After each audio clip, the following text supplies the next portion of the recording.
Here we're going to get practice with multiplication and division of numbers expressed as powers of 10.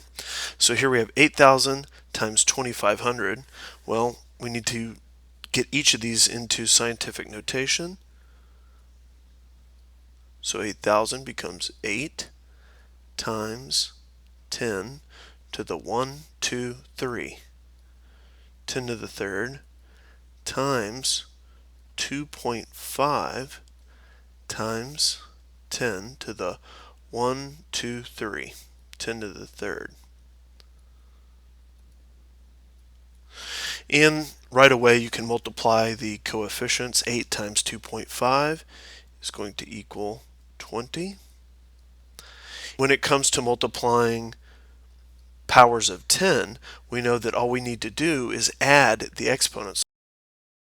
So this becomes 10 to the 6th.